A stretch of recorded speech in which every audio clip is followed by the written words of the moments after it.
ഇനി നമുക്ക് ആ കുഡ് എന്ന് പറയുന്ന ഭീകരനെ ഒന്ന് പരിചയപ്പെടാം. ആള് ഭീകരനൊന്നും അല്ല, വെറും പാവമാണെന്ന് നിങ്ങൾക്ക് പരിചയപ്പെടുമ്പോൾ മനസ്സിലാവും. അതിനു മുമ്പ് ഒരു കാര്യം പറയട്ടെ, സ്പോക്കൺ ഇംഗ്ലീഷിന്റെ പുതിയ ബാച്ച് നമ്മൾ മെയ് 12-ാം തീയതി തുടങ്ങാൻ പോവാണ്. താല്പര്യമുള്ളവർ ഈ നമ്പറിൽ വിളിക്കണം. ബാച്ച് ഓൾറെഡി തുടങ്ങി കഴിഞ്ഞു. അപ്പോൾ ഒരുപാട് പേര് എൻ്റെ അടുത്ത് ഈവനിങ് ക്ലാസ് വേണമെന്ന് ആവശ്യപ്പെട്ടു. അതേപോലെ ഹൗസ് വൈഫ്സ് ആയിട്ടുള്ളവരുണ്ട്, അവർക്ക് പകല് സമയവും ആവശ്യമാണ്. അപ്പം ഈ ഒരു ബാച്ചിൽ ഞാൻ അങ്ങനെയുള്ള ഒരു നല്ല ടൈമാണ് വെച്ചിരിക്കുന്നത്. അപ്പോൾ നിങ്ങൾക്ക് അതിന്റെ ഡീറ്റെയിൽസ് ഒക്കെ നമ്പറിൽ വാട്സാപ്പ് ചെയ്യുക. അപ്പോൾ എല്ലാം അയച്ചു തരുന്നതായിരിക്കും കേട്ടോ. നിങ്ങൾക്ക് നല്ല പ്രാക്ടീസും നിങ്ങൾക്ക് എല്ലാ കാര്യങ്ങളിലും നല്ല ബേസിക് ആയിട്ടുള്ള ഒരു അറിവും ഉണ്ടാവും. നന്നായിട്ട് സംസാരിക്കാനുള്ള എല്ലാ രീതിയിലുള്ള പ്രാക്ടീസും നിങ്ങൾക്ക് കിട്ടും. അതിനോടൊപ്പം വാട്സാപ്പ് ഗൈഡൻസും ഉണ്ടായിരിക്കും.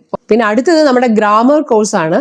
ഗ്രാമർ എന്ന് പറയുന്നത് ഏറ്റവും ആവശ്യമുള്ള ഒരു കാര്യമാണ്. അതായത് റൈറ്റിംഗ് നന്നായിട്ട് നിങ്ങൾക്ക് ഇംഗ്ലീഷിൽ എഴുതണമെങ്കിൽ ഗ്രാമാറ്റിക്കൽ മിസ്റ്റേക്ക് വരാനേ പാടില്ല. അപ്പൊ എക്സാം പോയിന്റ് ഓഫ് വ്യൂവിലും അല്ലാതെ കോമ്പറ്റേറ്റീവ് എക്സാംസിന് ഇംഗ്ലീഷ് ഗ്രാമർ എന്ന് പറയുന്നത് മസ്റ്റാണ്.